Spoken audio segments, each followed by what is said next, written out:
Bihar police 21 अगस्त 2024 original question paper के तरह सारे के सारे प्रश्न आपको देखने को मिलेंगे। Hello friends, welcome to the success Kendra. Friends देखिए, Bihar police constable 21,391 post exam 21 अगस्त 2024 बिल्कुल आपको ओरिजिनल क्वेश्चन पेपर की तरह यहाँ पर प्रश्न इस सेशन में आपको देखने को मिलेंगे। सभी लोग देख लीजिएगा जिनका भी 21 अगस्त 2024 को, 25 अगस्त 2024 को या फिर 28 अगस्त 2024 को पेपर है। फ्रेंड्स, जो लोग चैनल पर पहली बार आए हुए हैं चैनल को सब्सक्राइब कर लीजिए और जो बगल में बेल आइकन है, घंटी का निशान है, उसको भी ज़रूर दबा लीजिएगा ताकि जब भी बिहार पुलिस कांस्टेबल 2024 से रिगार्डिंग कोई भी इंपॉर्टेंट वीडियो अपलोड किया जाए तो उसका नोटिफिकेशन सबसे पहले आपके पास पहुंच जाए। तो चलिए सेशन आज का स्टार्ट करते हैं। एक बार सभी लोग सेशन को लाइक कर दीजिए और इसका लिंक किसी भी एक ग्रुप में जहाँ कहीं भी आप हैं वहाँ पर इसको शेयर कर दीजिएगा। चलिए फ्रेंड्स, शुरू करते हैं अब हम लोग आज का सेशन। पहला प्रश्न पढ़ेंगे आज के सेशन का। पहला प्रश्न है कि कूनो राष्ट्रीय उद्यान किस राज्य में स्थित है। कूनो राष्ट्रीय उद्यान जो है यह कहाँ स्थित है। अगर आप आंसर जानते हैं तो आंसर कमेंट में देकर के बताते चलेंगे। और हाँ, सेशन जब समाप्त होगा तो आप सभी लोग, जितने लोग वीडियोस देख रहे हैं, वो अपना अपना स्कोर जो है ज़रूर कमेंट करके बताएंगे, ठीक है। चलिए ध्यान दीजिए, कूनो राष्ट्रीय उद्यान जो है यह मध्य प्रदेश में है। कहाँ पर है? मध्य प्रदेश में। अच्छा, मध्य प्रदेश में और भी राष्ट्रीय उद्यान हैं और भी नेशनल पार्क हैं जो कि आपके एग्जाम में पूछे जा सकते हैं। जैसे कि मध्य प्रदेश में बांधवगढ़ राष्ट्रीय उद्यान है, कान्हा किसली राष्ट्रीय उद्यान है, सतपुड़ा राष्ट्रीय उद्यान, सतपुड़ा नेशनल पार्क भी मध्य प्रदेश में ही है, और पन्ना नेशनल पार्क ये भी मध्य प्रदेश में ही है। तो इतने सारे पॉइंट्स आप मध्य प्रदेश से ध्यान रखिएगा, ठीक है।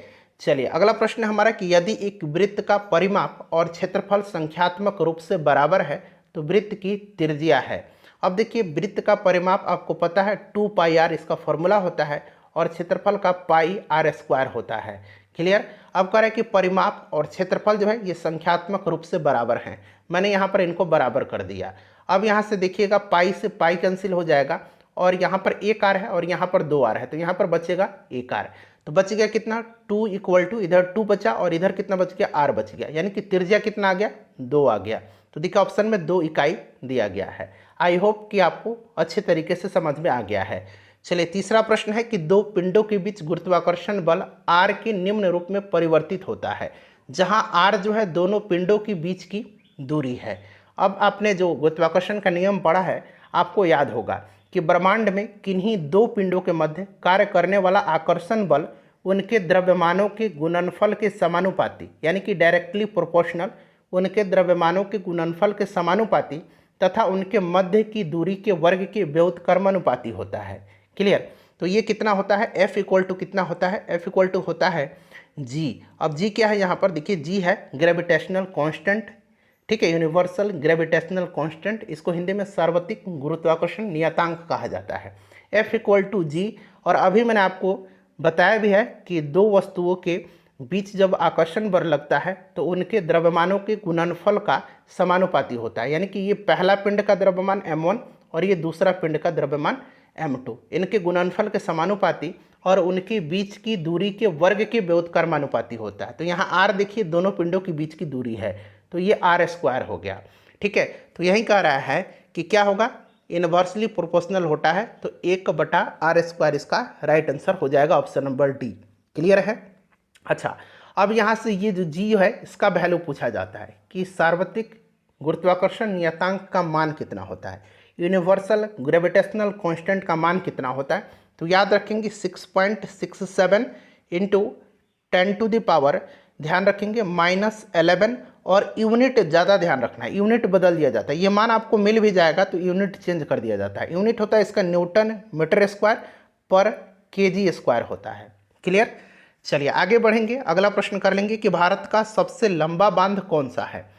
सबसे लंबा बांध जो है ये भारत का, ये हीराकुंड बांध है। ये किस नदी पर है? तो ये महानदी पर है। कहाँ है? तो उड़ीसा में है। क्लियर। अच्छा, टिहरी बांध भी आजकल पूछा जा रहा है। टिहरी बांध उत्तराखंड में है। किस नदी पर है? तो भागीरथी और भिलांगना नदी के संगम पर है।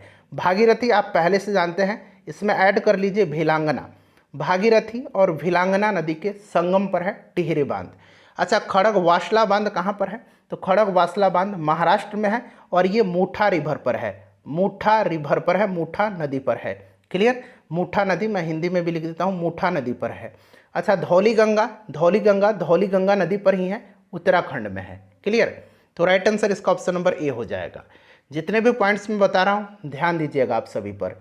देखिए, कूलर का अंकित मूल्य 4200 रुपया है, दुकानदार इसे कितना में बेचता है, 3696 रुपये में बेचता है, तो छूट प्रतिशत कितना होगा। अब देखिए 4200 इसका क्या है, अंकित मूल्य है, तो यहाँ पर 4200 माइनस कर दीजिए आप 3696, ये कितना आएगा माइनस करेंगे, तो चलिए माइनस कर लेते हैं फ्रेंड्स। ये आएगा आपका यहाँ पर कितना आ जाएगा, 4 आ जाएगा, ये फिर 9 हो जाएगा तो 0, और 11 में से 6 जाएगा तो ये 5 हो जाएगा, यानी कि 504 रुपया जो है यहाँ पर इसको छूट मिला। कितना, 504 रुपया। अब देखिए कितना आसान है, अंकित मूल्य कितना है, 4200 रुपया है, कितना प्रतिशत छूट पूछ रहा है, तो 100 से हम लोग इसको मल्टीप्लाई कर देंगे, 2 0 से 2 0 कैंसिल हो गया। अब देखिए 42 एकम 42 हो गया, बचा इधर 8, तो ये 84 हो गया, 42 दूना 84, यानी कि 12% का इसमें छूट है, तो ऑप्शन बी इसका राइट आंसर हो जाएगा। चलिए नेक्स्ट क्वेश्चन है कि दो पूरक कोणों का योग होता है, दो पूरक कोणों का योग, ठीक है, बताइएगा राइट आंसर क्या हो जाएगा। दो पूरक कोणों का योग जो होता है ये 90 डिग्री होता है, और दो संपूरक कोणों का योग अगर पूछेगा तो 180 डिग्री, इसे भी आप ध्यान रखेंगे। चलिए अगला प्रश्न है कि भारत के ग्रामीण क्षेत्रों में किस प्रकार की बेरोजगारी पाई जाती है। भारत के ग्रामीण क्षेत्रों में किस प्रकार की बेरोजगारी पाई जाती है, तो ग्रामीण क्षेत्र में जो है मौसमी बेरोजगारी भी होती है और प्रच्छन्न बेरोजगारी भी होती है। अब देखिए प्रच्छन्न बेरोजगारी क्या है, तो जब श्रम शक्ति का एक हिस्सा या तो बेरोजगार है या उस बिंदु पर अनावश्यक रूप से कार्य कर रहा है जहां उत्पादकता लगभग शून्य है, ये होता है प्रच्छन्न बेरोजगारी। और मौसमी बेरोजगारी क्या है, तो ऐसा कंडीशन जो केवल वर्ष की एक निश्चित अवधि के लिए उपलब्ध होती है उसे मौसमी बेरोजगारी कहा जाता है। भारत में ग्रामीण क्षेत्रों में मौसमी और प्रच्छन्न दोनों प्रकार की बेरोजगारी पाई जाती है। नेक्स्ट क्वेश्चन है हमारा, इंग्लिश का प्रश्न है, यहाँ पूछ रहा है कि फिल इन द ब्लैंक्स में क्या होगा।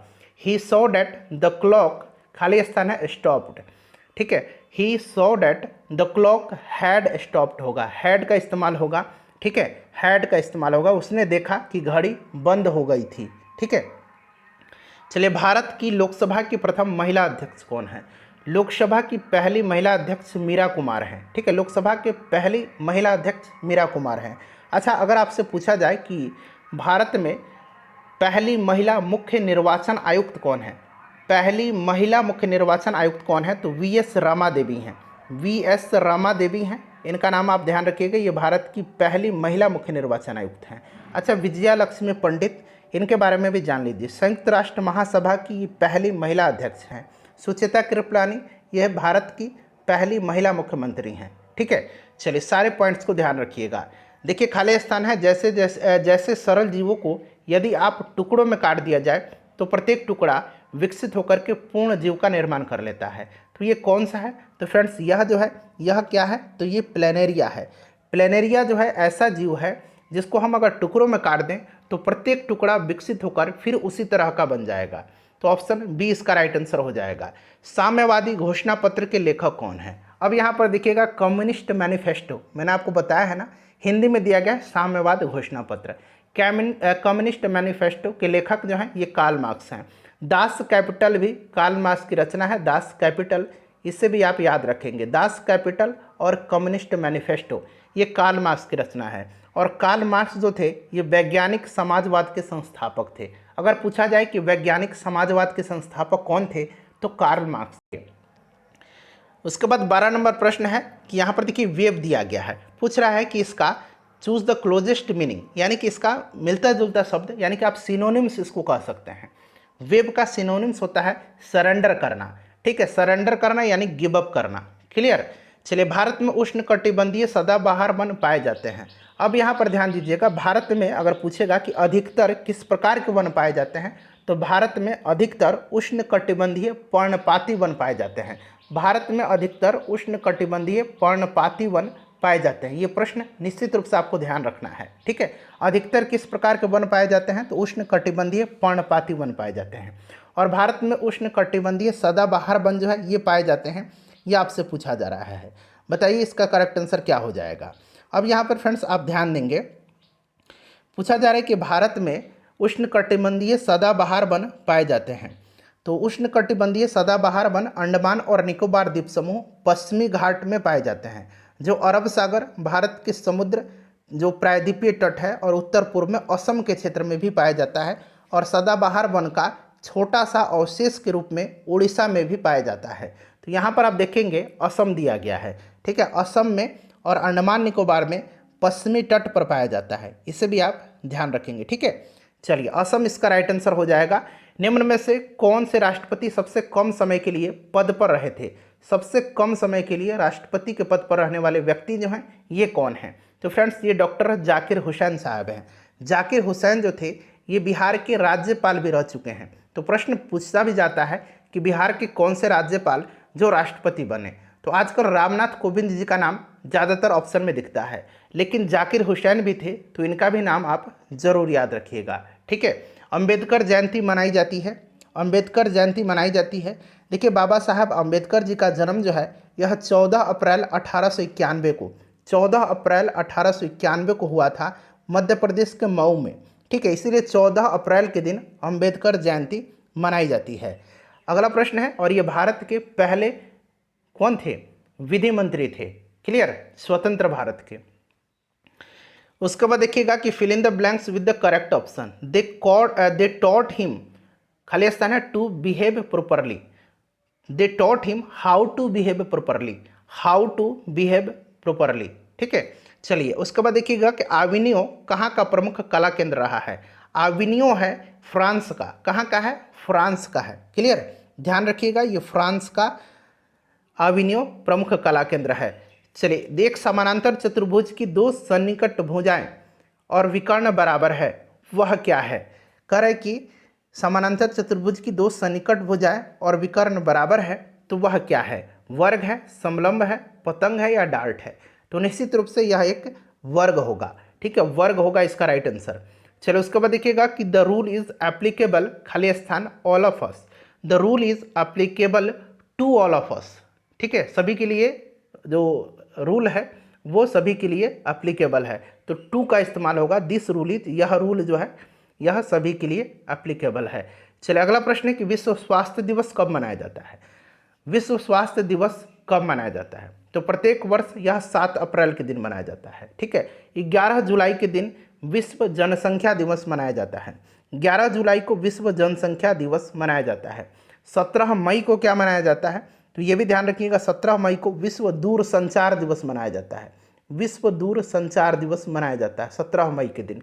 12 जनवरी को राष्ट्रीय युवा दिवस मनाया जाता है, ठीक है, राष्ट्रीय युवा दिवस। और पर्यावरण दिवस कब मनाया जाता है? 5 जून के दिन मनाया जाता है। विश्व जल दिवस कब मनाया जाता है? 22 मार्च के दिन मनाया जाता है, ठीक है, सबको ध्यान रखिएगा। पृथ्वी दिवस 22 अप्रैल के दिन मनाया जाता है। चलिए, अगला प्रश्न है कि ध्वनि सबसे तेज किस माध्यम में संचारित होती है? तो आपको पता है कि ध्वनि को संचारित होने के लिए माध्यम की आवश्यकता होती है, और ध्वनि तो निर्वात में गमन ही नहीं करती है। सबसे तेज संचारित होती है ठोस में, उसके बाद द्रव में, फिर गैस में। इसका उल्टा प्रकाश होगा। प्रकाश सबसे तेज कहाँ संचारित होगा? तो प्रकाश निर्वात में प्रकाश का वेग सबसे अधिक होता है, क्लियर। चलिए, अगला प्रश्न है कि वृष्टि छाया क्या है?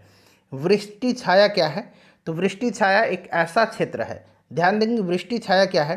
तो वृष्टि छाया एक ऐसा क्षेत्र है जो अपेक्षाकृत रूप से धरातलीय अवरोध के प्रभाव से कम वर्षा क्षेत्र है।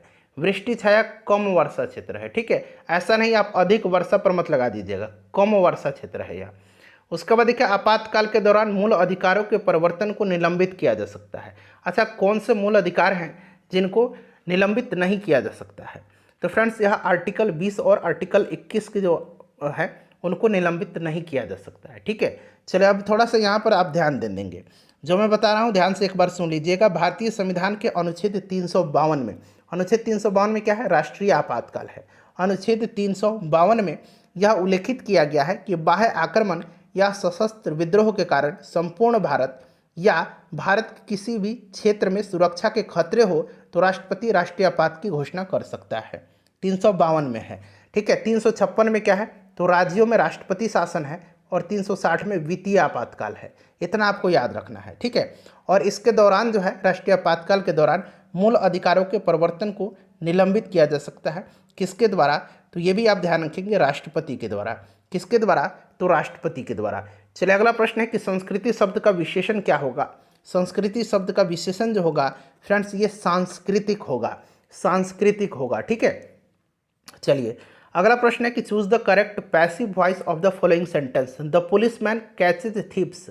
बताइए इसका आपको पैसिव बताना है, इसका पैसिव बताना है। बताइए राइट आंसर इसका क्या हो जाएगा, ध्यान से पढ़ करके आंसर बताइएगा।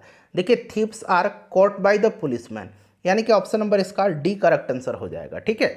चलिए नेक्स्ट क्वेश्चन है हमारा कि 1 जूल बराबर होता है। अब 1 जूल बराबर होता है, अब यहाँ पर ध्यान से सुनिएगा, जूल जो है ये किसका मात्रक है, तो ये कार्य का मात्रक होता है, ठीक है। चलिए अब यहाँ पर देखेंगे आप कि कार्य बराबर क्या होता है, वर्क इक्वल टू होता है फोर्स इनटू डिस्प्लेसमेंट होता है। फोर्स का क्या होता है, न्यूटन होता है, और डिस्प्लेसमेंट यानी कि मीटर होता है। तो न्यूटन मीटर इसका राइट आंसर हो जाएगा, 1 न्यूटन मीटर। क्लियर है, कितना हो जाएगा, 1 न्यूटन मीटर हो जाएगा, इतना तो आपको पता है। अच्छा अब देखिएगा 1 जूल बराबर कितना होता है, ये भी प्रश्न बनता है। तो 1 जूल बराबर होता है 0.24 कैलोरी, 24 कैलोरी होता है, ठीक है। अच्छा 1 कैलोरी बराबर कितना होता है, तो 4.18 जूल होता है, इसे भी आप ध्यान रखिएगा। दी गई श्रृंखला की अगली संख्या क्या होगी। अब देखिए 2 3 5 5, फिर यहाँ पर देखिए 3 है, फिर यहाँ 5 5 10 है, फिर 10 7 17 है, 17 और 8 एक मिनट 17 और 9 26 है, ठीक है, और 26 और 11 37 है। देखिए 3 5 7 9 11, अब अगला जो होगा 13 होगा, तो 37 और प्लस 13 करेंगे तो 50 आ जाएगा, यानी कि 50 राइट आंसर हो जाएगा। विफलता का विपरीतार्थक शब्द बताना है। बताइए इसका विलोम शब्द विफलता का सफलता होता है, सिंपल सा है।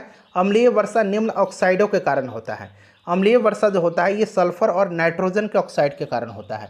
सल्फर और नाइट्रोजन के ऑक्साइड के कारण अम्लीय वर्षा होती है, ठीक है। तो सल्फर और नाइट्रोजन हो जाएगा। अगला प्रश्न कि द्वितीय विश्व युद्ध का तत्कालिक कारण क्या था। देखिए प्रथम विश्व युद्ध का भी तत्कालिक कारण और द्वितीय विश्व युद्ध का भी तत्कालिक कारण, दोनों ध्यान रखना है। ये प्रश्न बार बार बिहार पुलिस के एग्जाम में पूछा जाता है। देखिए दूसरा विश्व युद्ध का जो तत्कालिक कारण था ये जर्मनी का पोलैंड पर आक्रमण था, यानी कि पोलैंड पर जर्मनी का आक्रमण, जर्मनी का पोलैंड पर आक्रमण, option number D right answer हो जाएगा। एक और इंपॉर्टेंट पॉइंट आप ध्यान रखेंगे, जर्मनी ने वर्साई की संधि का उल्लंघन किया था कब। जर्मनी ने वर्साई की संधि का उल्लंघन सन 1935 में किया था। वर्साई की संधि जर्मनी के साथ हुई थी कब, तो 28 जून 1919 को वर्साई की संधि हुई थी जर्मनी के साथ। जर्मनी के साथ वर्साई की संधि हुई थी। वर्साई की संधि को आरोपित संधि के नाम से भी जाना जाता है, और इसी वर्साई की संधि का उल्लंघन जर्मनी ने 1935 में किया, ठीक है, याद रखिएगा। अच्छा ये तो दूसरा विश्व युद्ध हो गया। पहला विश्व युद्ध का तत्कालिक कारण क्या है। पहला विश्व युद्ध का तत्कालिक कारण ऑस्ट्रिया के राजकुमार फर्डिनेंड की बोस्निया की राजधानी सेराजेवो में हत्या। ऑस्ट्रिया के राजकुमार फर्डिनेंड की बोस्निया की राजधानी सेराजेवो में हत्या, ठीक है, याद रखेंगे। चलिए पहला विश्व युद्ध का कारण मैंने बताया है, दूसरा का ऑप्शन नंबर डी हो जाएगा। नेक्स्ट क्वेश्चन है कि निम्न में से किस विटामिन की कमी से स्कर्वी रोग होता है। विटामिन की कमी से स्कर्वी होता है विटामिन सी, स्कॉर्बिक एसिड ही इसका नाम होता है, ठीक है। विटामिन ए की कमी से कौन सा होता है, रतौंधी होता है। विटामिन बी की कमी से बेरी होता है, और विटामिन डी की कमी से रिकेट्स होता है, या ऑस्टियोपोरोसिस, ये हड्डी से संबंधित बीमारी है ऑस्टियोपोरोसिस, ठीक है। चलिए यहाँ पे लिख दूँ क्या, लिख देता हूँ ऑस्टियोपोरोसिस, ठीक है, याद रखिएगा। चलिए ये भी विटामिन डी की कमी से होता है। अगला प्रश्न कि गैलीलियो ने किस यंत्र की खोज किया था। तो गैलीलियो ने टेलीस्कोप का खोज किया था। झारखंड में झूम कृषि को कहते हैं। अब देखिए झूम कृषि यानी कि स्थानांतरित कृषि। अब देखिए पहाड़ी इलाकों पर जो होता है इसको झूम कृषि कहा जाता है, स्थानांतरित कृषि को, पहाड़ी ढलानों पर। और इसी झूम कृषि को अलग अलग राज्यों में अलग अलग नाम से जाना जाता है। अब यहाँ पर देखिए झारखंड में इसको कुरुआ के नाम से जाना जाता है। अच्छा पामलू जो होता है, झूम कृषि को मणिपुर में पामलू कहा जाता है, मणिपुर में पामलू कहा जाता है। और झूम कृषि को दीपा कहा जाता है छत्तीसगढ़ में, और मध्य प्रदेश में भी कहा जाता है, लेकिन मेनली आपको छत्तीसगढ़ याद रखना है। क्लियर है। चलिए अच्छा आंध्र प्रदेश में इसको पोडू कहा जाता है, आंध्र प्रदेश में इसको पोडू कहा जाता है। चलिए अगला प्रश्न है हमारा कि मेरी माँ ने आज तुम्हें बुलाया है। इसका इंग्लिश ट्रांसलेशन करना है। मेरी माँ ने तुमको बुलाया है आज, ठीक है। My mother has called you today, my mother has called you today. Next question है कि आ रही रवि की सवारी कविता में बादलों की एकरूपता किससे की गई है।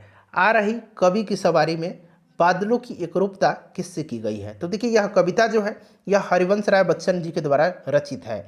और आ रही रवि की सवारी इसमें कवि ने बादलों की एकरूपता अनुचरों से की है। अनुचरों राइट आंसर हो जाएगा। निषेचन के पश्चात बीजांड से एक कठोर आवरण विकसित होता है, यह किसमें विकसित होता है। तो निषेचन के पश्चात बीजांड से एक कठोर आवरण विकसित होता है तथा यह बीज में विकसित होता है, तथा यह बीज में विकसित होता है। तो राइट आंसर इसका बीज हो जाएगा। भारत की स्थल सीमा की कुल लंबाई कितनी है। भारत की स्थल सीमा की कुल लंबाई कितनी है, चलिए बताएंगे सभी लोग आंसर कमेंट करके। अच्छा, भारत जो है टोटल 7 देशों के साथ स्थलीय सीमा साझा करता है। सबसे ज़्यादा बांग्लादेश के साथ और सबसे कम अफगानिस्तान के साथ। क्लियर है। स्थल की सीमा की कुल लंबाई जो है ये 15,200 किलोमीटर है। कितना है, 15,200 किलोमीटर है फ्रेंड्स, इसको आप जरूर ध्यान रखिएगा। ठीक है, चलिए दूसरे विश्व युद्ध में 1 सितंबर 1939 को पोलैंड पर किसने आक्रमण किया था। मैंने अभी बताया था दूसरा विश्व युद्ध का तत्कालिक कारण क्या है, जर्मनी का पोलैंड पर आक्रमण। पोलैंड पर आक्रमण जर्मनी ने किया था, जर्मनी का तानाशाह एडोल्फ हिटलर ने किया था। क्लियर है। चलिए नेक्स्ट क्वेश्चन कर लेंगे कि विद्वान का विलोम क्या होता है। तो सिंपल सा, विद्वान का मूर्ख ही तो होगा उल्टा शब्द। कि सर्वप्रथम यूरोपीय व्यापारी जो हिंद चीन आए थे। अच्छा, ये हिंद चीन बड़ा ही इंपॉर्टेंट है। कभी कभी क्या पूछा जाता है कि हिंद चीन में कौन कौन से देश आते थे। तो हिंद चीन में 3 देश आते थे। कौन कौन से देश हैं, नाम जरा उनका ध्यान से सुन लीजिएगा। ये 3 देश जो हैं ये वियतनाम, लाओस और कंबोडिया हैं। वियतनाम, लाओस और कंबोडिया ये हिंद चीन के अंतर्गत आते थे। और ये यूरोपियन व्यापारी जो सबसे पहले हिंद चीन आए थे ये पोर्तुगीज थे, पुर्तगाली थे। कौन थे, पुर्तगाली थे। ठीक है। अच्छा, वास्को डिगामा जो है भारत कब आया था। तो भारत आया था 1498 में वास्को डिगामा। क्लियर। चलो उसके बाद देखिएगा कि सिंधु तथा सतलज नदी के मध्य हिमालय को जाना जाता है। सिंधु तथा सतलज नदी के मध्य स्थित हिमालय को पंजाब हिमालय के नाम से जाना जाता है। पंजाब हिमालय के नाम से जाना जाता है। और सतलज और काली नदी, सतलज और काली नदी के मध्य स्थित हिमालय को कुमायूं हिमालय कहा जाता है। सतलज और काली नदी के मध्य स्थित हिमालय को। ठीक है। काली नदी और तीस्ता नदी के बीच, काली नदी और तीस्ता नदी के बीच जो हिमालय स्थित है उसको नेपाल हिमालय कहा जाता है।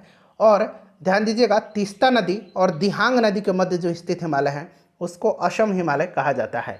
परमाणु ऊर्जा संयंत्रों में विद्युत उत्पन्न करने के लिए किस समस्थानिक का उपयोग किया जाता है। सिंपल सा क्वेश्चन है बट रिपीटेड क्वेश्चन है, बिहार पुलिस में लगातार पूछा जा रहा है। यूरेनियम 235 का इस्तेमाल किया जाता है। राज्यसभा के 1/3 सदस्य अवकाश ग्रहण करते हैं प्रत्येक कितने वर्ष के पश्चात। तो आपने पढ़ा होगा कि प्रत्येक 2 वर्ष के पश्चात 1/3 सदस्य राज्यसभा के सेवानिवृत्त होते हैं। ठीक है, प्रत्येक 2 वर्ष के पश्चात। ठीक है। चलिए राइट आंसर इसका 2 वर्ष हो जाएगा। प्रसा के राजा विलियम प्रथम को कहाँ जर्मनी का सम्राट घोषित किया गया था। तो इनको घोषित किया गया था 1871 में। कब, 1871 में वर्साय में। कहाँ पर, वर्साय में। वर्साय में एक सभा का आयोजन किया गया था 1871 में। और वहीं पर प्रसा के राजा विलियम प्रथम को जर्मनी का सम्राट घोषित किया गया था। देखिए एक ट्रायंगल दिया गया है, ट्रायंगल ABC। मैं यहाँ पर लिख देता हूँ। ठीक है, ध्यान दीजिएगा, थोड़ा इसको ध्यान से लिखना पड़ेगा, ABC। क्लियर। और दूसरा ट्रायंगल है PQR, दूसरा ट्रायंगल है PQ और R। अब इसमें क्या कर रहा है कि एंगल BC बराबर है PQ का, यानी कि ये जो BC है ये BC ये बराबर है PQ का। कह रहा है कि एंगल C बराबर है एंगल Q का। एंगल C जो है ये बराबर है एंगल Q का, यानी कि एंगल C एंगल Q के बराबर है। कह रहे कि दोनों त्रिभुज में भुजा कोण भुजा सर्वंग सामता जो होती है वो उसके लिए कौन सा कंडीशन होना चाहिए। तो इसमें देखिए क्या होता है कि भुजा कोण और भुजा, तो एक भुजा बराबर होगा एक भुजा बराबर होगा, ये कोण बराबर होगा ये कोण बराबर होगा, यानी कि कोण से संलग्न जो है यही वाला भुजा फिर से बराबर होना चाहिए। यानी कि QR बराबर कितना होना चाहिए, AC होना चाहिए। QR यानी कि RQ बराबर AC, ये वाला कंडीशन सही है। चलिए इनमें में से कौन सा ऊर्जा का मात्रक नहीं है। ऊर्जा का मात्रक जो है जूल होता है, न्यूटन मीटर मैंने अभी बताया था। ठीक है। उसके बाद देखिए किलोवाट घंटा ये भी होता है, किलोवाट नहीं है। किलोवाट जो है फ्रेंड्स ये पावर का, ये शक्ति का यूनिट है। पावर यानी कि शक्ति का यूनिट है किलोवाट। क्लियर।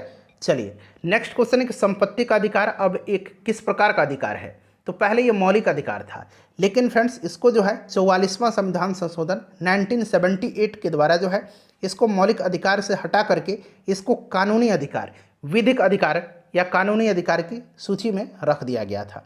ठीक है, ध्यान रखिएगा। चलिए अगला प्रश्न है हमारा कि 2011 की जनगणना के अनुसार भारत में सर्वाधिक जनसंख्या वाला राज्य, सर्वाधिक जनसंख्या वाला राज्य उत्तर प्रदेश है, सबसे कम जनसंख्या वाला राज्य सिक्किम है। ठीक है, चलिए सर्वाधिक जनघनत्व वाला राज्य बिहार है। नेक्स्ट क्वेश्चन है कि 900 किलोमीटर की चार धाम हाईवे प्रोजेक्ट किस राज्य में निर्माणाधीन। तो फ्रेंड्स ये चार धाम जो है ये आपका यमुनोत्री, गंगोत्री, केदारनाथ और बद्रीनाथ को जोड़ना है। ये उत्तराखंड में निर्माणाधीन थी। उत्तराखंड राइट आंसर हो जाएगा। वह संयोजी ऊतक जो अस्थियों को मांसपेशियों से जोड़ता है। अब यहाँ पर देखिए कंडरा और स्नायु, उपास्थि और एरिओलर ऊतक दिया गया है। अब थोड़ा सा अंग्रेजी में ना देकर के हिंदी में देने से कठिनाई हो गया है, क्योंकि हमने पढ़ा है कि अस्थि से मांसपेशियों को जोड़ता है कौन, तो अस्थि से मांसपेशियों को टेंडन जोड़ता है। कौन जोड़ता है? टेंडन जोड़ता है। और यहाँ पर हिंदी दे दिया गया है, तो हिंदी जब दे दिया गया है तो इसको हम लोग स्नायु कहते हैं। ठीक है, अस्थि यानी कि हड्डी को मांसपेशी से जोड़ता है स्नायु, और हड्डी को हड्डी से कंडरा यानी कि लिगामेंट्स जोड़ता है। हड्डी को हड्डी से कौन जोड़ता है? लिगामेंट जोड़ता है, जिसको कि कंडरा कहा जाता है। राष्ट्रीय आय का मतलब क्या है? राष्ट्रीय आय का मतलब क्या है? तो किसी भी देश की उत्पादन व्यवस्था से अंतिम उपभोक्ता के हाथ में जाने वाली वस्तुओं या देश के पूंजीगत साधनों के विशुद्ध जोड़ को ही राष्ट्रीय आय कहा जाता है। राष्ट्रीय आय का मतलब होता है कि देश में सभी उत्पादन के साधनों से आय। ठीक है, तो उत्पादन के साधनों से आय हो जाएगा, देश के जितने भी उत्पादन के साधन हैं उनसे आय। अगला प्रश्न कि what did mister Gessler die of. ठीक है, अब देखिए ये क्या है एक्चुअली, ये जो है फ्रेंड्स ये किसी कक्षा का, ये पाठ्यक्रम का, ये एक कविता कहिए या फिर आप पोएम कह लीजिए, चैप्टर कह लीजिए, जो भी है वहाँ से उठा करके ये दिया गया है। तो ये मिस्टर गेस्लर जो थे ये स्टारवेशन के चलते मरे थे। ठीक है, भूख के चलते। तो स्लो स्टारवेशन इसका राइट आंसर हो जाएगा, स्लो स्टारवेशन। ठीक है, याद रखेंगे आप। चलिए अगला प्रश्न कर लेंगे कि महेश ने 12,000 रुपये चक्रवृद्धि ब्याज पर रखे और यदि रकम 5 वर्ष में दुगुनी हो जाती है। 5 वर्ष में क्या हो जा रही है? ये 5 वर्ष में ये दुगुनी हो जा रही है। तो 20 वर्षों के पश्चात कितनी हो जाएगी? जब 5 वर्ष में दुगुनी हो जा रही है तो ऑब्वियसली 20 वर्ष में यह 16 गुनी हो जाएगी। थोड़ा सा कॉमन सेंस लगा लीजिएगा। तो 12,000 गुना 16 कर दीजिए, राइट आंसर आपका ऑप्शन नंबर डी आ जाएगा। ठीक है, 1,92,000 रुपया। रबर खाली स्थान दिया गया, फसल है। रबर, चाय, कॉफ़ी, नारियल, ये सब जो है फ्रेंड्स यह भूमध्य रेखीय क्षेत्र के फसल है। भूमध्य रेखीय क्षेत्र के फसल है रबर, चाय, कॉफ़ी, ठीक है, नारियल भूमध्य रेखीय क्षेत्र के फसल हैं। आहार नाल मूल रूप से खाली स्थान दिया गया, फिर से कहाँ तक, मतलब आहार नाल मूल रूप से कहाँ तक विकसित एक लंबी नली है। तो ये मुख से लेकर के गुदा तक, मुख से लेकर के यानी मुंह से लेकर के गुदा तक। ठीक है, चलिए उत्तर पश्चिम भारत में शीतकालीन वर्षा उन चक्रवातों के परिणाम स्वरूप होती है जो उत्पन्न होते हैं। उत्तर पश्चिम भारत में शीतकालीन वर्षा जो होती है यह पश्चिमी विक्षोभ से होती है। ठीक है, किसके कारण? पश्चिमी विक्षोभ से होती है, और यह जो है भूमध्य सागर से उत्पन्न होता है। भूमध्य सागर से उत्पन्न होता है। क्लियर, भूमध्य सागर से उत्पन्न होता है। तो भूमध्य सागर इसका राइट आंसर हो जाएगा 57 का भूमध्य सागर। चलिए अगला प्रश्न है कि खाली स्थान दिया गया है यहाँ पर, एक खाली स्थान द्वारा बना प्रतिबिंब हमेशा आभासी, सीधा और अत्यधिक छोटा होता है। अत्यधिक छोटा होता है। तो फ्रेंड्स यह उत्तल दर्पण है। कौन सा दर्पण है? उत्तल दर्पण है। उत्तल दर्पण है, ध्यान रखिएगा, उत्तल दर्पण करेक्ट आंसर हो जाएगा। अच्छा, उत्तल दर्पण का प्रयोग मोटर गाड़ियों के साइड मिरर में किया जाता है। साइड मिरर में किया जाता है। ठीक है, चलिए नेक्स्ट क्वेश्चन है। अगला प्रश्न कि विदेशी निवेश कहलाता है। विदेशी निवेश कहलाता है। विदेशी निवेश कहलाता है, बताइए। तो देखिए विदेशी निवेश क्या है? एक देश की कंपनी के द्वारा दूसरे देश में किया गया निवेश प्रत्यक्ष विदेशी निवेश कहलाता है।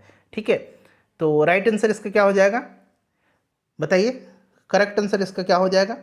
करेक्ट आंसर ये आपका बहुराष्ट्रीय निगमों के द्वारा किया गया निवेश। प्रथम टीका विकसित किया था। अच्छा, टीकाकरण का खोज मैंने बताया है एडवर्ड जेनर ने किया था, यानी कि पहला टीका इन्हीं ने, एडवर्ड जेनर ने ही विकसित किया था।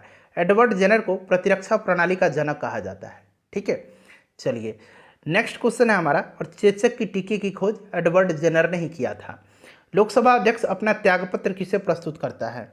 लोकसभा का अध्यक्ष जो है ये उपाध्यक्ष को अपना त्यागपत्र देता है और उपाध्यक्ष अपना त्यागपत्र लोकसभा के अध्यक्ष को देता है। 26 नवंबर को मनाया जाता है, 26 नवंबर के दिन मनाया जाता है। तो देखिए 26 नवंबर के दिन ही 26 नवंबर 1949 को भारत का संविधान आंशिक रूप से या कहिए कि भारत का संविधान अंगीकृत किया गया था। ठीक है, इसीलिए 26 नवंबर को भारतीय संविधान दिवस या राष्ट्रीय कानून या राष्ट्रीय विधि दिवस मनाया जाता है, तो राष्ट्रीय विधि दिवस के रूप में। चलिए नेक्स्ट क्वेश्चन करेंगे कि एक सिक्के को 40 बार उछाला जाता है और परिणाम क्या आता है? 70 बार चित आता है और 23 बार पट आता है।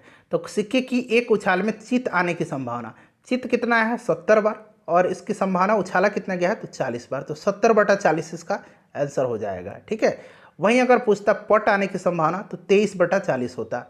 अगला प्रश्न है कि सुंदरबन राष्ट्रीय उद्यान भारत के किस राज्य में है?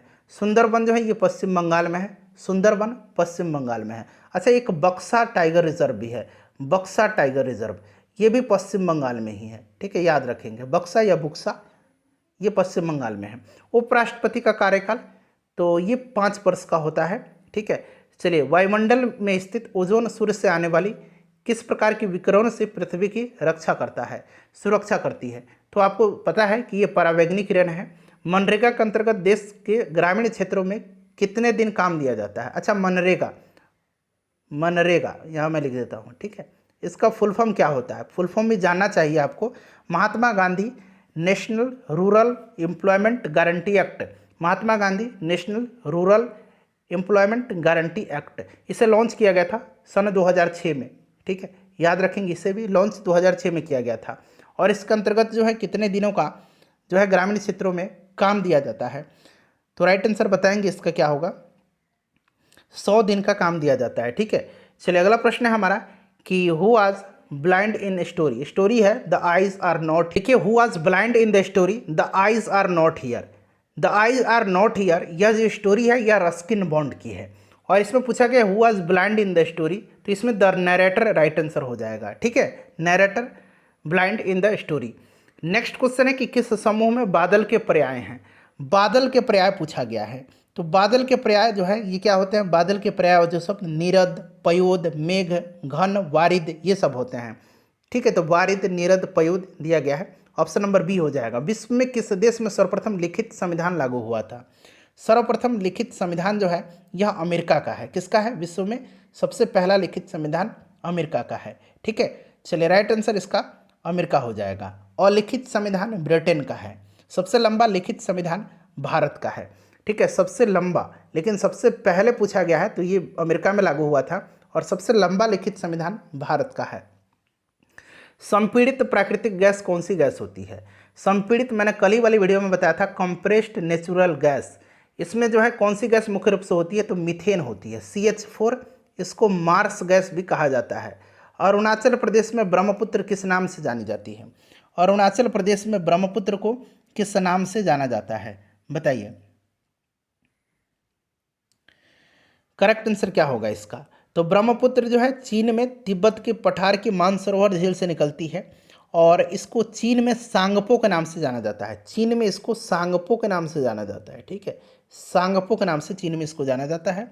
अरुणाचल प्रदेश में इसको दिहांग के नाम से जाना जाता है। अरुणाचल प्रदेश में इसको दिहांग के नाम से जाना जाता है। ठीक है, और अगर हम बात करें जब ये असम में आती है तो असम में इसको किस नाम से जाना जाता है? असम में इसको ब्रह्मपुत्र के नाम से जाना जाता है और बांग्लादेश में इसको जमुना के नाम से जाना जाता है।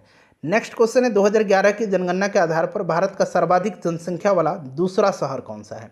सबसे ज़्यादा जनसंख्या वाला जो शहर है ये मुंबई है। सबसे ज़्यादा जनसंख्या वाला शहर मुंबई है। दूसरा पूछा गया, दूसरा दिल्ली है। दूसरा दिल्ली है। ठीक है, दिल्ली हो जाएगा। भारत का वाटरमैन के नाम से कौन जाना जाता है? वाटरमैन के नाम से, यानी कि वाटरमैन ऑफ इंडिया, ये राजेंद्र सिंह को कहा जाता है। किसको? राजेंद्र सिंह को कहा जाता है। अच्छा, tiger man of India, tiger man of India किसको कहा जाता है? तो कैलाश संखला को कहा जाता है। किसको कहा जाता है? कैलाश संखला को कहा जाता है। ठीक है, अब फॉरेस्ट मैन ऑफ इंडिया किसको कहा जाता है? फॉरेस्ट मैन ऑफ इंडिया तो ये कहा जाता है किसको? तो ये कहा जाता है जादव पायोंग को। जादव पायोंग को कहा जाता है forest man of India. Clear? चलिए, किस उत्पाद के लिए हॉलमार्क का उपयोग किया जाता है? किस उत्पाद के लिए हॉलमार्क का उपयोग किया जाता है? तो ज्वेलरी वगैरह के लिए किया जाता है। ठीक है, ज्वेलरी राइट आंसर हो जाएगा। एक अधातु जो कमरे के ताप पर द्रव रूप में मिलती है, अधातु पूछा गया। ये प्रश्न कई बार बिहार पुलिस में रिपीट हुआ है, आप देख सकते हैं, मैंने भी कई बार इसको बताया है। तो ये अधातु है, तो अधातु जो है ये ब्रोमीन है। कौन सी है? ब्रोमीन है, जो कि एक अधातु ब्रोमीन होती है और ये कमरे के ताप पर, रूम टेम्परेचर पर द्रव अवस्था में होती है। Choose the correct answer to the given question from the option that follow. देखिए करेक्ट है, what does crescent refer to in the poem thinner than a crescent. अब यहाँ पर देखिएगा, तो यहाँ पर ये आपका द मून हो जाएगा करेक्ट आंसर। द मून इसका करेक्ट आंसर हो जाएगा। अगला प्रश्न है, खाली स्थान दिया गया, पादप की पत्तियां बीड़ी बनाने के उपयोग आती है। मतलब किस पादप की पत्तियां बीड़ी बनाने के उपयोग आती है? तो यह तेंदु है। ठीक है, तेंदु की पत्ती से बीड़ी बनाया जाता है। क्लियर। चलिए नेक्स्ट क्वेश्चन कर लेंगे हम लोग कि निम्नलिखित में से किस स्थान पर भारत में सर्वाधिक वर्षा दर्ज की गई है? तो मौसिन राम में सबसे ज़्यादा वर्षा होती है, ये आपको भी पता है। मौसिन राम राइट आंसर हो जाएगा। चलिए मौसिन राम, और मौसिन राम जो है ये मेघालय में है। अगला प्रश्न है कि उस एजेंसी का नाम जिसके मार्फत सरकार बफर स्टॉक के लिए खाद्यान्न खरीदती है। उस एजेंसी का नाम क्या है जिसका मार्फत सरकार बफर स्टॉक के लिए खाद्यान्न खरीदती है? बताइए करेक्ट आंसर इसका क्या हो जाएगा?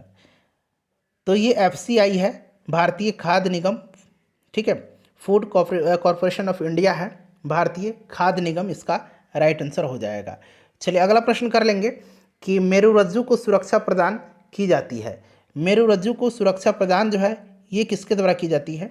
तो मेरुरज्जु को कशेरुकदंड के द्वारा सुरक्षा प्रदान की जाती है। कशेरुकदंड इसका राइट आंसर हो जाएगा। उसके बाद देखिए, भारत माता कविता के रचनाकार कौन है? भारत माता कविता के रचनाकार सुमित्रा नंदन पंत हैं। ऑप्शन नंबर 20 का राइट आंसर हो जाएगा। ठीक है, अगला प्रश्न है कि एक वस्तु का अंकित मूल्य 80 रुपया है, यदि वह 72 रुपये में बेची गई है तो छूट प्रतिशत। पहले वाला जो क्वेश्चन बताया था सेम वही तरीका निकालना है। 80 में से 72 घटा देना है, 8 रुपये का छूट है। 72 रुपये 80 रुपये अंकित मूल्य है, बटा 100 कर देंगे, 0 से 0 कट जाएगा, 8 से 8 कट जाएगा, यानी कि 10% इसका राइट आंसर हो जाएगा। क्लियर। चलो उसके बाद देखिए, मैं नीर भरी दुख की बदली कविता महादेवी वर्मा के किस काव्य संग्रह में संकलित है? मैं नीर भरी दुख की बदली, यह जो कविता है यह महादेवी वर्मा के किस काव्य संग्रह में संकलित है? तो फ्रेंड्स यह जो है, यह संकलित जो है यह किस में है? यामा में। यामा में ये संकलित है। 4000 रुपये की राशि 2 वर्ष के लिए 5% प्रति वर्ष ब्याज की दर से दी जाती है। चक्रवृद्धि ब्याज और साधारण ब्याज के बीच का अंतर। अब मैं एक तरीका आपको बता देता हूँ, शॉर्ट तरीका। करें कि 2 वर्ष के लिए, अगर यहाँ टाइम 2 वर्ष है तो चक्रवृद्धि ब्याज और साधारण ब्याज का अंतर आप कैसे निकालेंगे? तो इसका अंतर होता है, फॉर्मूला कुछ नहीं, PR/100 का स्क्वायर कर दीजिएगा। P यहाँ पर प्रिंसिपल है जो कि 4000 रुपया दिया गया है, तो सॉल्व कर लीजिए 4000। ठीक है, 4000, एक और जीरो बढ़ा लीजिए। R रेट दे रखा है 5%, 5/100 का स्क्वायर कर दीजिए। अब इसको काटेंगे तो 20/100 हो जाएगा, यानी कि नीचे हो गया आपका 4000, ऊपर हो गया 4000, नीचे आ जाएगा 20 का, मैंने 1/20 का स्क्वायर, तो 2 बार हम 20 को नीचे लिख देंगे। ठीक है, तो 1 0 से 1 0 यहाँ पर देखिए कैंसिल हो गया, 2 0 से 2 0।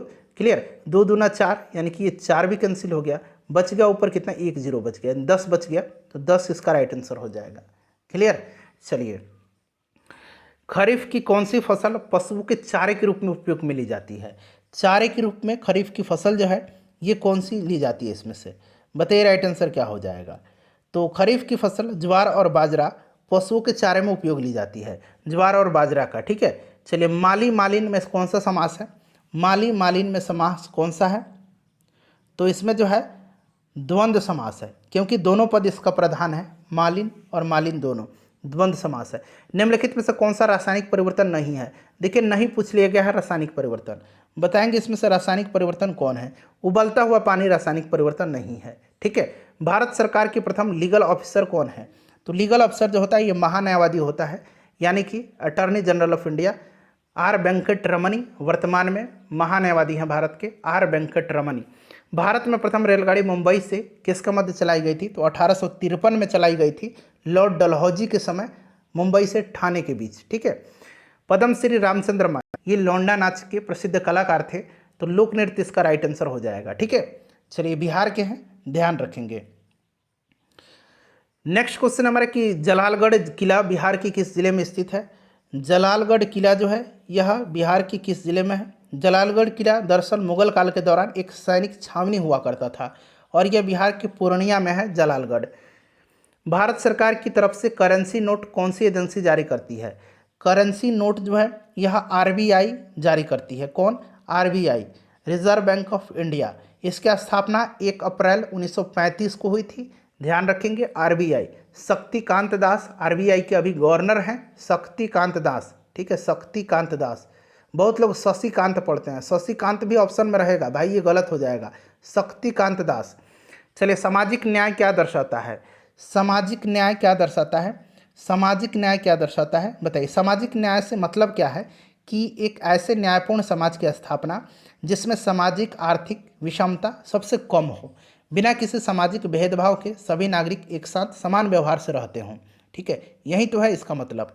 तो इसका मतलब इसमें से राइट आंसर आपका क्या हो जाएगा, तो बिना किसी सामाजिक भेदभाव से सभी नागरिक साथ समान व्यवहार से रहते हैं। वह राज्य युग जहाँ कंटीले वन झाड़ियाँ पाई जाती हैं, वह राज्य कौन सा है बताइए। वह राज्य कौन सा है। तो फ्रेंड्स यह राजस्थान और गुजरात है जहाँ पर कटीले वन और झाड़ियाँ पाई जाती है। तो गुजरात और राजस्थान, ठीक है, यहाँ थोड़ा सा रेगिस्तान है, राजस्थान में तो है ही, ठीक है, गुजरात में भी है। चलो उसके बाद देखिए प्रसिद्ध गीत सारे जहाँ से अच्छा, इसकी रचना किसने किया है। सारे जहाँ से अच्छा, इसकी रचना जो है ये मोहम्मद इकबाल ने किया है। मोहम्मद इकबाल राइट आंसर हो जाएगा। ठीक है, मोहम्मद इकबाल। रविन्द्रनाथ टैगोर का जन गण मन है। ठीक है, वंदे मातरम बंकिम चंद्र चट्टोपाध्याय का किस क्षेत्र में कामगार की रोजगार की सुरक्षा में, किस क्षेत्र में कामगार को रोजगार की सुरक्षा मिलती है, तो किस में मिलेगी, किसी भी संगठित क्षेत्र में ही तो मिलेगी, संगठित क्षेत्र में राइट आंसर इसका हो जाएगा। चलो उसके बाद देखिएगा कि प्लास्टर ऑफ पेरिस बनाया जाता है। प्लास्टर ऑफ पेरिस जिप्सम से बनाया जाता है। जिप्सम का फॉर्मूला क्या होता है, CaSO4 × 2H2O होता है, याद रखेंगे। और प्लास्टर ऑफ पेरिस का CaSO4 × ½ H2O होता है, ½ H2O। इसको जो है प्लास्टर ऑफ पेरिस को कैल्शियम सल्फेट हेमीहाइड्रेट भी कहा जाता है। चलिए हमारी नींद कविता के कवि कौन है। हमारी नींद कविता के कवि जो हैं ये कौन है, तो फ्रेंड्स ये वीरेन डंगवाल हैं। कौन है, वीरेन डंगवाल हैं। ठीक है, याद रखिएगा हमारी नींद कविता के कवि वीरेन डंगवाल हैं। फिल इन द ब्लैंक्स और अपना स्कोर अब बता के जाइए। चलिए वाटर खाली स्थान दिया गया एट 100 डिग्री सेल्सियस। सिंपल सा क्वेश्चन है, वाटर बॉयल होता है 100 डिग्री सेंटीग्रेड पर, तो बॉयल्स हो जाएगा, यहाँ पर बॉयल्स होगा, बॉयल नहीं होगा, बॉयल्स होगा। क्लियर, याद रखेंगे। चलिए अपना स्कोर बता दीजिए। वीडियो को भाई एक बार प्लीज़ शेयर जरूर कर दीजिए।